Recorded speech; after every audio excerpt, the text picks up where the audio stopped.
And the whole idea behind savings is that by not consuming now, by consuming later, by saving it grows. And so you consume more in the future.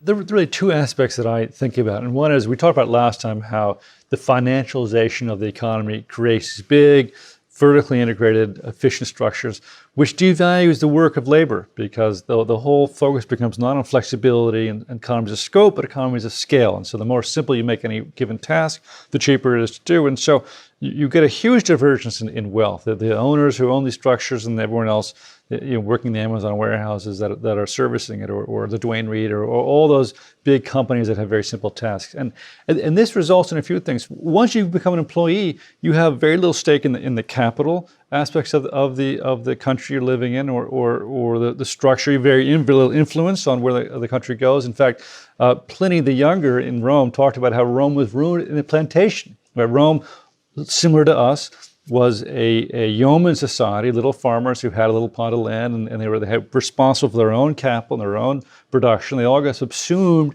into giant plantations where they were just, again, raw labor with no particular value. The other aspect of it is that what in my mind really underlies bourgeois conservative morality is this idea that people save, right? You make your money, you have capital, and you could consume it right away. Instead, you save it. And the whole idea behind savings is that by not consuming now, by consuming later, by saving it grows. And so you consume more in the future. And so underlying that, again, is this idea of growth, of individual savings, of individual capitalists saving for themselves. And what you see, wherever you look in history, when you get hyperinflation, the individual finds it very difficult to save his capital. Either you have to be very sophisticated in the markets, but even then, the markets are controlled by these big banks and operators, and it goes up and you buy, and it crashes, and you're scared you get out. So you really get screwed. And so if savings doesn't give you more, right? Why not take it all right now? There's something called the marshmallow test for little kids, and what they've shown is that studies have shown that the decades later, the better the kid does in the marshmallow test, the more successful they become later in life. And because they've internalized this idea that foregoing consumption and savings lets you consume more in the future. Well, inflation creates the marshmallow test in reverse, right? You get the 2 marshmallows now. If you eat it, if you wait, you only get 1. Right. And so, of course, you eat it right away. All the tendencies that underlay this bourgeois society of small capitalists saving for themselves and planning for the future get completely destroyed by inflation. And I came across an article in the New York Times from 1922, before the German hyperinflation really turned into hyperinflation. It was just sort of inflation the way we would understand it. And it talks right there. It says the morals of Central Europe are falling along with their currencies. Right? And they quoted some Bohemian official saying, I used to save a rainy day, but now there's no point. Right? If I don't spend the 200 guilders on the ball today, I'll lose the ball and the 200 guilders, because they'll disappear. When you read about accounts, for example, of the plague in medieval Europe, the plague shows up, and again, everyone knows they're going to die. So what do? They drink all their wine, they slaughter all their beasts, they go to the bar every night. They consume everything they have right away. And that's exactly what the Federal Reserve policies are doing to middle America, unless you are at the top of this asset bubble. Well, it's exactly right. And this is what I want to come on to, because this is something you and I have spoken about at length numerous times. This this idea that there's no inflation, which optically on the ground level there isn't, except in asset price inflation. So the money has gone to the people that had money because they have access to capital. And this has created, with this phrase about the 1%, which has become quite a popular phrase in the last 7 or 8 years. And this is nothing new. Again, this has happened all the time.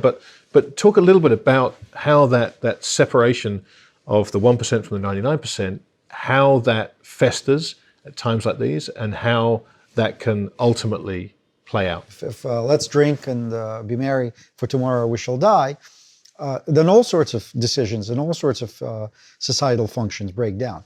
And if you take this dynamic into everyday life, what you're going to see is, just drive through American towns, not big cities, but towns, and realize that there used to be a butcher, there used to be a pharmacist, there used to be a local banker on the main street. Now there's nothing on Main Street, and there's a shopping mall with the Walmart and these big box stores where all the people who used to have a vested stake in their community, in their schools, in their society, in their churches, all of a sudden they're just employee of this big nameless corporation that pays them not enough even to live, right? So you start having... And on that point, you see J.P. Morgan recently in his letter said that the tax code should change to basically give people more money, right? He makes $30 million a year out of the system. Right. Most people can't afford to live, which he recognizes. And so don't reform the system, just give them some more money. Right. Just so Right. Let's give them some more money, the universal income. Let's replace all these programs. Let's just give people the money.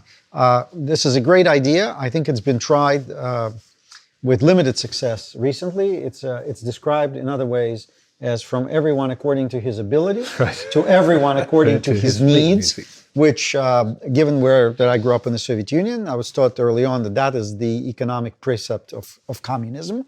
This is what communism is, precisely, that everybody has the highest conscience to contribute whatever they can, and the response from the society is to give them whatever they need. This is the universal income. If everybody loves that idea, they should have lived in the Soviet Union. They would have loved it there. I mean, of course, they never got to that point. Okay, but why is it that ideas like that come back into fashion? What is it that brings that? It's for the idea? same reason. It's for the same reason everything else we're discussing. It's because this generation gets burned. Their children remember what happened to their parents. Grandchildren don't remember what happened to the grandparents, and they start doing the same thing over again. I mean, I'm just a little surprised that not 30 years after, after the communist ideas blew up so spectacularly, they're being promoted again. I think part of the problem is, and you and I have discussed it a lot, is that Marx and Lenin, to some extent, both put forth very cogent analysis and very cogent criticism of the faults of the capitalist system. Of the banking system. I mean, it's not capitalism. This is not free market capitalism. Right. This is capitalism of the managed capitalist system, oligarchical capitalism. Oligarchical capitalist system, that's right. And so that analysis, if taken separate from the solutions that they proposed, which were completely untenable and proven conclusively not to work. How is it that banks have committed fraud on a scale?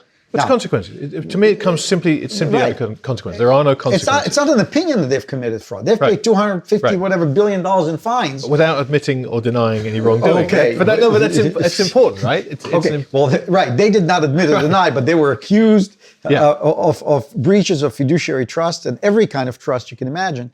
They paid these fines. Paradoxically, people still trust their money to the banks. Yeah. But that just completely destroys the moral fabric. And that is, again, something that happens in every... The interesting thing about this discussion, that we are bringing these elements here, is not to give people recommendations, this stock or that stock. It's just to give the sense that what's going on, it makes sense. Yes, it does. It does. I mean, because a lot of people that I talk to, I mean, they understand that something's not right. So the answer to your question is, it's the combination of alienation, of breakdown in time preferences. If people don't feel the future, the whole concept of scouting movements, the whole concept of preparedness. I often quote Pericles, from 2,500 years ago. He said it wasn't important to predict the future, but to prepare for it. Mm-hmm. But what's to prepare for if it's all, every time you mention what we're discussing here, the response is, oh, you're talking Armageddon. Right. Well, if we're talking Armageddon, why prepare? And so the activity changes, and then the people become powerless, and they feel powerless, and they lash out. And so when we eventually discuss where this all leads, I mean, the financial profligacy perverts the economic incentives of the real economy, which then perverts the moral fiber of the society, which leads to political consequences.